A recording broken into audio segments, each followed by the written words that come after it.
Pemirsa, sidang lanjutan kasus dugaan tindak pidana korupsi terkait perizinan dan pembangunan infrastruktur di Sulawesi Selatan yang menjerat Gubernur Sulsel nonaktif Nurdin Abdullah kembali digelar di Pengadilan Negeri Kota Makassar Kamis siang. Dalam sidang tersebut, jaksa penuntut umum mendalami dugaan tindak pidana korupsi pada pembangunan Masjid Kebun Raya Pucak di Kecamatan Tompo Bulu, Kabupaten Maros.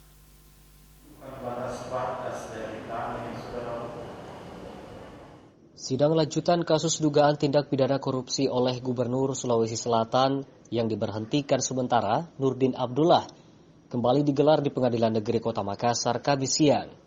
Dalam sidang yang dipimpin Ibrahim Palino, jaksa penuntut umum menghadirkan satu orang saksi dari Badan Pertanahan Kabupaten Maros bernama A. Aswan Irwan, selaku petugas ukur dan pemetaan wilayah di lembaga tersebut.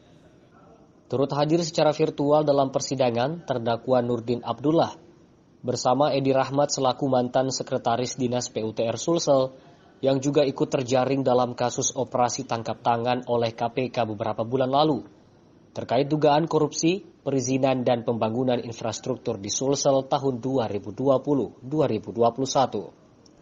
Dalam sidang yang berlangsung selama kurang lebih 2 jam itu, Saksi A. Aswan Irwan dicecar oleh sejumlah pertanyaan oleh jaksa penuntut umum, kuasa hukum kedua terdakwa, serta ketua majelis hakim terkait tugas pokok saksi dalam melakukan pengukuran dan pemetaan tanah di area Masjid Kebun Raya Pucak di Kecamatan Tompo Bulu, Kabupaten Maros.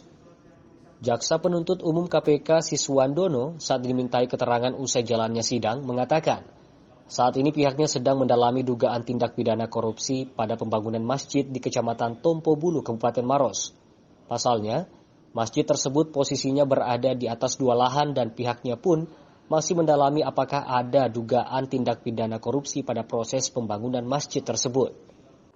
Yaitu tadi terkait dengan posisi masjid. Ya, posisi masjid ternyata ada di 2 lahan.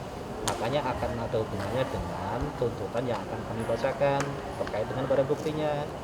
Apakah masjid ini mau dirampas atau diserahkan ke masyarakat? Itu kan harus jelas juga. Kalau diserahkan, apakah cuma masjidnya aja yang diserahkan atau lahan-lahannya diserahkan? Kan ada di lahan orang, di lahan 2 sertifikat. Itu terkait nanti kami analisa. Tidak semata-mata bahwa tanah di atas masjid di atas tanah atau tanahnya di atasnya ada masjid terus berotomatis langsung jadi tanah wakaf. Tapi harus ada proses. Selama ini apakah ada proses atau belum? Kita belum tahu. Sepertinya nggak ada karena kalau keterangan dari ahli ini kan nggak ada. Masih nama masih nama pemilik ya?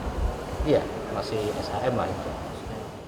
Dalam persidangan itu juga dibacakan BAP dari mantan Kepala Dinas Tanaman Pangan dan Hortikultura Sulsel, Andi Ardin yang telah meninggal dunia. BAP tersebut terkait pengakuan saksi terkait proyek pengadaan bibit talas Jepang di Sulawesi Selatan. Saksi yang hadir dalam persidangan kali ini pun menjadi saksi terakhir yang dihadirkan oleh JPU. Siswandono pun menilai, para saksi yang telah dihadirkan dinilai sudah cukup untuk menyusun hasil analis fakta persidangan dari hasil keterangan saksi dan bukti yang nantinya akan dibacakan. Tim Liputan, Selebes TV.